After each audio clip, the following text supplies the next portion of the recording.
Sa mga hindi po nakakalimot mag-subscribe sa ating channel, ay naniniwala akong sila yung may busilak ang puso at mabuti ang kalooban.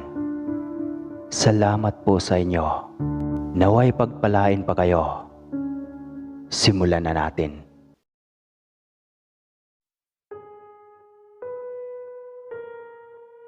Mapagpalang araw, Sir Casper. Tawagin niyo na lang ako sa pangalang Lance. Ang kwentong aking ibabahagi sa inyo ngayon ay nangyari ito noong taong 2015 sa probinsya ng aking lola Elisa, doon sa Bohol. Tuwing bakasyon ay palagi akong nagtutungo sa bahay ni na Lola. Doon ako naglalagi upang makapag-relax sa ilang buwang paggamit ng aking utak sa eskwelahan. Maganda sa probinsya, lalo na sa lugar ni na Lola. Maraming halaman, bulaklak, magagandang tanawin at sariwang pagkain. Malayo kami sa dagat pero marami namang prutas at gulay sa bukid ng aking lola. Nakakakain din kami ng karne ng manok at baboy. Minsan naman ay pinapadalhan kami ni Tio Erneng, ang panganay na anak ni na Lola. Kadalasang pinapadala nito ay ang sariwang isda dahil sa laot siya naghahanap buhay. Pero bibihira lang iyon mangyari kasi si Tio Erneng ay nasa Ibayo pa ito o pangatlong barangay bago kila Lola. Walang kasama sa bahay sina Lolo at Lola, kundi silang dalawa lang. Matatanda na ang dalawa, kaya minsan ay dinadalaw na din ng iba pang mga apo nito. Nang makapagbakasyon ako, ay napanatag ang loob ni na Papa dahil kahit papaano ay may magbabantay muna sa dalawang matanda. Tatlo lang kasi ang anak nila, Lolo at Lola.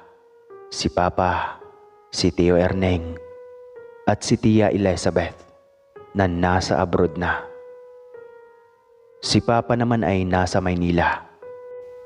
Samantalang si Tio Erneng naman ay nasa bayan lamang at pangingisda ang kanyang ikinabubuhay. May tatlong anak din ito na pawang nag-aaral pa sa high school. Ako naman ay nag-iisang anak at ang mga pinsan ko sa abroad ay dalawa lang at pareho ng profesional. Sa aming lahat na mga apo ay ako ang pinakamalapit sa aking abuela. Madalas nila akong kwentuhan ng mga kababalaghan at kung ano-ano pa na tiyak magbibigay ng kilabot sa aking pagtulog sa gabi. Isa sa kanilang mga ikwento ay tungkol sa kapitbahay naming si Aling Delia na may maliit na sari-sari store sa gilid lamang ng kalsada. Usap-usapan kasi na aswang daw ang matanda at kung sino ang bumibili sa kanyang tindahan ay kanyang tinatandaan upang balikan sa hating gabi. Natatawa na lamang ako dahil minsan ay nahahalata ko ng nananakot sa akin si Lola. Pero hindi na lamang ako nagsasalita. Madalas naman akong bumibili kay Aling Delia, pero wala naman akong nakikitang palatandaan na aswang ang matanda. Minsan, habang nagluluto ako ng agahan, ay naubusan ako ng mantikang pamprito sa tuyo. Mabuti na lang at may natira pa akong barya sa bulsa. Kaya naman naisipan kong bumili sa tindahan. Si Lola ng mga oras na yon ay nasa hardin at alam kong nagdidilig ng kanyang mga pananim na bulaklak. Samantalang si Lolo ay nasa salas at nagbabasa ng dyaryo. Hindi na ako nagpaalam, lalo pat babalik din naman ako agad. Walang imik na tinalunton ko ang daan palabas ng aming tarangkahan hanggang sa makarating ako sa kalsada. Tingin ko ay nasa 6:00 pa lamang ng umaga dahil kakaunti pa lang ang naglalakad sa labas. Kaya naman binati ko ang ilan sa aking nakakasalubong hanggang sa makarating ako sa tindahan ni Aling Delia. Nung ando na ako sa tindahan ni Aling Delia, ay nagtao po ako dahil bukas na ito. Mukhang hindi yata ako narinig ng matanda, kaya naman sinubukan kong sumilip sa kanyang salas, kung saan kanugnog lang iyon ng kanyang tindahan. Nung pagsilip ko ay may tao naman sa loob at may ginagawa ito. Sa totoo lang ay inisip ko na lang na baka hindi naiintindihan ni Aling Delia ang aking paghingi ng tao po. Kasi sa lugar kasi nila Lola ay hindi uso ang tao po. Ang naalala ko lang ay ganito: ayo, papalit ako. Yun lang po ang naalala ko. Sa mga panahong ito kasi ay nakakaintindi ako ng Bisaya, pero konti lang. Pero hindi po ako masyadong fluent sa Bisaya. Balik tayo sa kwento. Nagulat na lang ako nang makita kong ano ang bagay na hinihiwa ni Aling Delia gamit ang kutsilyo. Walang ingay na agad kong nilisan ang kanyang lugar at nagmamadali akong umuwi sa aming bahay. Hindi ako agad pumasok nang makarating ako. Huminga pa muna ako ng malalim at kinalma ang aking sarili. Dumadagandong pa ang kaba sa aking dibdib at pinagpapawisan ako ng malamig. Ayaw ko mang aminin, ngunit unang beses iyon na natakot ako sa matanda. Batid kong hindi normal na gawain ang magtadtad ng katawan ng tao kagaya ng ginawa ni Aling Delia. Sigurado ako, katawan ng tao ang kanyang hinihiwa kanina. Nanginig ako at naalala ang sinabi ni Lola. Aswang daw si Aling Delia. Kung ganoon nga, nagbabago din ba ito ng anyo? Tanong ko sa sarili ko. Halos sumakit ang aking ulo sa kakaisip kung ano nga ba ang nakita ko at may katotohanan ba talaga ito. Nagulantang pa ako nang biglang makita si Lola na nasa likuran ko na pala at kanina pa nakatingin sa akin. Tinanong niya ako kung ayos lang ba ako at ubili naman akong tumango. Ayaw kong sabihin kay Lola ang nakita ko. Baka may ibang makaalam at makaabot ito kay Aling Delia. Ni minsan ay hindi ko pinangarap na magkaroon ng gulo at sa aking pamilya pa. Nanatili akong tahimik at inilihim na muna ang tungkol kay Aling Delia. Gayunpaman, palihim akong nagmamasid sa tindahan niya. Nalaman kong umaalis pala ang matanda tuwing 6:00 ng gabi at umuuwi naman ng 6:00 din ng umaga. Palagi itong may maraming dala at nakikita kong tao ang kanyang tinatadtad sa umaga. Ang alam ko ay Mag-isa lamang si Aling Delia sa kanyang tahanan. Dahil nag-asawa na ang nag-iisa nitong anak. Minsan, panakaw ulit akong umalis ng bahay, bandang 5:00 ng madaling araw.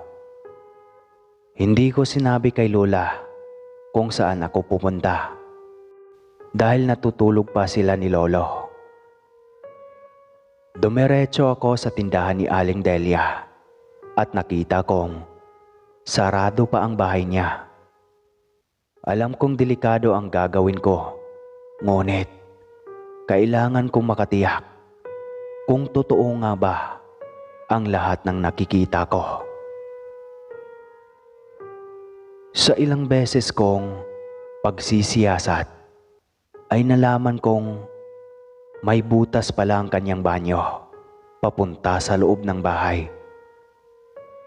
Doon ko piniling dumaan. May isinuot akong maskara at purong itim na damit.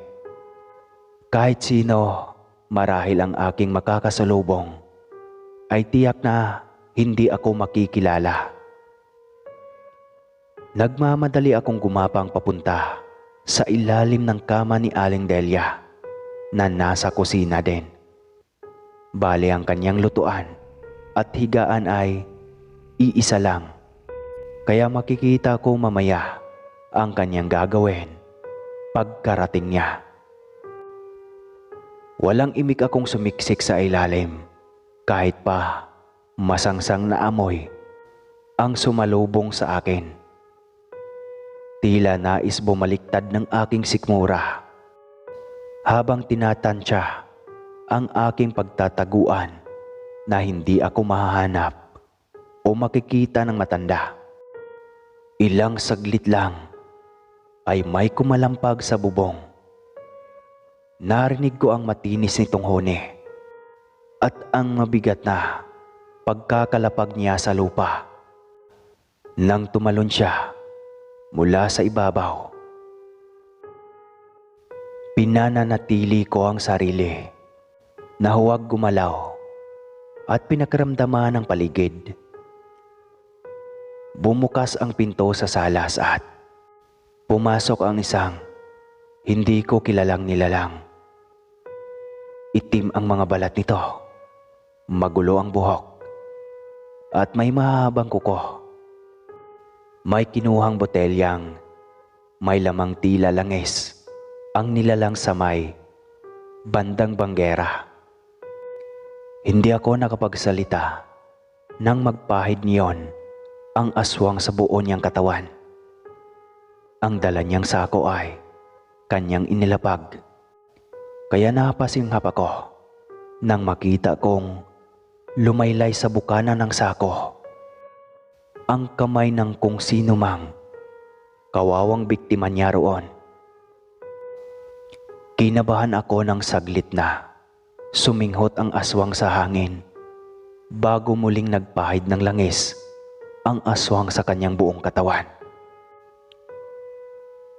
Natatakot ako sa totoo lang. Sumagi sa aking isipan na hindi kaya naaamoy niya ako o di kaya ay may palatandaan siyang may pumasok sa bahay niya. Nanlamig ako sa isiping iyon, sabay dasal na sana ay wag naman niya akong mahuli. Hindi naman ako magnanakaw o ano paman. Nais ko lang ng kasagutan sa mga tanong na gumugulo sa aking isipan. Kita ko muli sa aking kinaroroonan ang mesa niya. Kaya naman, hindi ako nakapagsalita at pinilit kong huwag magwala nang makita kong ilabas niya sa sakong dala ang isang walang malay na babae. Sa tingin ko ay dalagita ito at inilagay niya ito sa mesa. Gulat at hindik na napamulagat ako nang makitang tadtarin niya ang kawawang babae. Bago pa man niya maisagawa iyon, ay may nagtao po sa tindahan. Kaya naman napamura ang matanda at walang imik na binitawan ang kanyang kutsilyo. Bubulong-bulong siyang naglakad papunta sa kanyang tindahan. Nagkaroon ako ng pagkakataong lumabas sa pinagtataguan at sinilip si Aling Delia sa tindahan. Maraming bumibili kahit maaga pa lang. Siguro dahil sa linggo ng araw na iyon. Marami din naman kasing tindang pang-agahan ang matanda. Kaya naman habang abala ang matanda, ay minadali ko ang mga kilos at ginising ang babae. Nanlamig ako nang malamang buhay pa ito at may pulso. Ngunit bakit ayaw nitong magising? Nakailang yugyug pa ako sa kanya, ngunit hindi talaga siya gumigising. Tila ako natuka ng ahas nang marinig ang mga yabag pabalik sa kusina. Kaya taranta akong napatago sa ilalim ng mesa. Mahaba ang kanyang mantel, kaya kahit higanti pa ang magtago sa ilalim, ay hindi niya makikita kung hindi sisilipin, sapagkat matatakpan ito ng tela. Kinakabahan ako nang makita ang kanyang matatandang paa malapit sa akin. Nang marinig ko ang kanyang kutsilyo na muling hinahasa, ay tila ako sinisilaban sa labis na takot. Paano na lang kapag nahuli niya ako? Tiyak isusunod niya ako sa kawawang babae. Hanggang sa naramdaman niya atang may nagtago sa ilalim ng mesa. Kaya naman, tila mabibingi na ako sa lakas ng kabog ng aking dibdib nang makitang iniangat na niya ang tela doon. Kaunti na lang at mahuhuli na niya ako. Ngunit may nagtatao po na naman sa tindahan, dahilan upang mabitawan niya ang mantel. Sobra-sobra ang pawis ko sa mukha at halos panawa na ako ng ulirat dahil sa labis na takot. Pagbalik niya sa tindahan, ay hindi na ako nag-isip pa at iniwan na ang babae. Nagmamadali ako sa paglabas at kagaya kanina, ay sa banyo ako dumaan. Hinihingal na tumakbo ako ng mabilis upang hindi niya malaman na nadiscover ko na ang kanyang lihim. Nang makarating ako sa bahay, ay may inihanda na palang pamalo sa akin ang matatanda na sila lolo at lola. Naisip kong baka dahil sa aking maskara, kaya natakot silang dalawa, dahilan para mabilis kong hinubad ang aking takip sa mukha. Nagulat sina lola at tinanong ako kung ano ang nakain ko at nagsuot ako ng maskara. Nagdududang hinarap naman ako ni lolo at tinanong kung may ginawa ba akong kabulastugan. Iling lang ako ng iling at halos nagmamakaawa sa pagsasabing wala akong ginagawang masama. Nang kumalma ang aking mga abuela, ay mahinahon kong ikinakwento sa kanila ang tungkol sa lihim ni Aling Delia at ang dahilan kung bakit ako nakamaskara. Nagulantang silang dalawa sa aking sinabi, lalo na at nalaman nilang may tao talaga akong nakitang tinatadtad ni Aling Delia. Akala nila ay usap-usapan lamang iyon. Ngunit hindi nila akalaing totoo ang lahat ng iyon. Nanginginig na sinabi ko sa kanila ang lahat ng impormasyong aking nakalap at sinabihan sina lola na kung maaari ay huwag na munang ipagsabi sa iba ang aking nalalaman. Nang umagang iyon, ay muli akong bumalik sa tindahan at kunwari ay bumili ako ng kende. May 2 maaga pa lang ay nag-iinuman na sa harapan ng tindahan ni Aling Delia. Kaya naman, nawala ang takot ko. Binati ko ang 2 nag-inuman na kilalang siga sa aming lugar. Natigilan ako nang sinabi nilang marami na raw nabibiktima ang aswang na hindi nila nakikilala, kaya kailangan na talaga itong sugpuin. Hindi sumasabat si Aling Delia, pero matalim ang kanyang mga matang nakatitig sa 2 nag-iinuman. Ako man ay sumabat sa 2 lalaki at sinabi kong kahit saan ko pa makita ang aswang na iyan, ay kakatayin ko siya. Dahil binibigyan niya lang ng problema ang lahat ng tao. Mas tumalim pa ang mga mata ni Aling Delia na noon ay sa akin na talaga nakatitig. Bilang paglilibang sa matanda, ay tinanong ko siya kung hindi ba siya natatakot sa aswang. Tumawa lamang ito at sinabing kahit kailan ay wala pa siyang nakikitang aswang. Ngunit alam kong nagpapanggap lamang siya. Patunay niyon ay hindi naman siya tumitingin ng diretsyo sa aming mga mata. At halos mag-iba na ang kanyang muka sa labis na pagkakasimangot. Naisip kong nagagalit siya dahil siya mismo ay isang aswang. Ngunit hindi man lang niya magawang ipagtanggol ang kanyang sarili sa takot na baka malaman ng lahat ang kanyang lihim. Kahit hindi magandang tignan ay nakipagkwentuhan ako sa mga lalaki at inabot na kami ng gabi sa pag-uusap. Nagulat ako kasi hindi umalis ng gabing iyon si Aling Delia.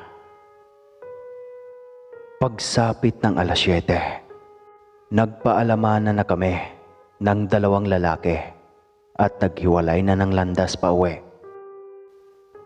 Habang naglalakad ako sa madilim na kalsada, ay naramdaman kong may sumusunod sa aking likuran.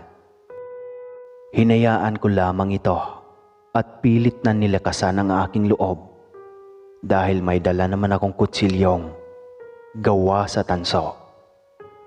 Sabi ni Lolo ay pangontra iyon sa mga aswang kagaya ni Aling Delia.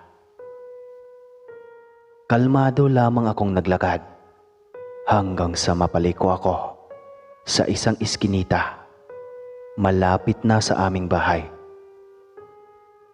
May nakita na akong aso sa daan na nasa gitna. Ngunit hinayaan ko na lamang ito. Mas pinakikiramdaman ko ang nasa aking likuran na habang tumatagal ay papalapit ng papalapit sa akin at bumibigat na ang kanyang paghinga na animoy hinihingal. Ang aking dibdib ay animoy mabibiyak na dahil sa sobrang lakas ng kabog. Ngunit binaliwala ko na lamang ito. Nilagpasan ko ang aming bahay at dumiretso ako sa talahiban. Nang humarap ako sa aking likuran, bulto ng isang babae ang aking nakita. Papasugod ito sa akin at nang lumundag padaluhong ay nagulat ako nang maging isa itong pusa. Hindi ako nakagalaw ng pagkakalmutin ako nito at saka kagatin.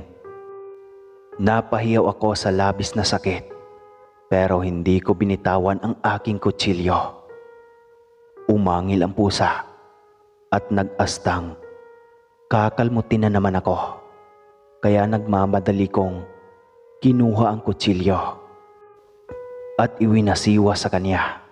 Napahiyaw ang pusa at tila nahahapdiang dinilaan ang kanyang sugat na likha ng aking kutsilyo. Muling umangil ito at sumingasing. Ngunit alam kong nagpapanggap lang itong pusa. Kinuha ko ang asin sa aking bulsa at isinaboy ito sa pusa. Nagkikikisa ito at halos hindi nang umiyaw habang nagpupumigla sa sakit. Nagmamadali akong tumayo at walang bahalang sinaksak siya habang nasaan yung pusa pa ang aswang. Galit na naman itong umiyaw at tila ba nililin lang ako. Ngunit hindi ako nakinig sa kanyang nakakaawang ungol. Agad kong sinaksak ang kanyang ulo hanggang sa mawala ng malay ang pusa. Ako naman ay walang imik at nanghihinang umuwi. Kinabukasan, nagulat ang lahat nang malamang malubha si Aling Delia. At kakatuwang nagkaroon ng karamdaman sa kabila ng pagiging masigla nito. Tiyak ko, siya ang nakasagupa ko kagabi. Gayunman ay hindi nga siya tao, kundi aswang ang nakasagupa ko. At hanggang dito na lang po. Pasensya na kung anong nangyari sa matanda. Basta mananatiling lihim iyon. Dahil ayaw kong madamay sila lola at lolo. Alam kong kilala nila kasi ako sa lugar ng lolo ko. At hanggang dito na lang po. Maraming salamat po sa pakikinig. Lunch po ng Bohol. Pero nasa Maynila na ako. Mag-ingat, baka may aswang.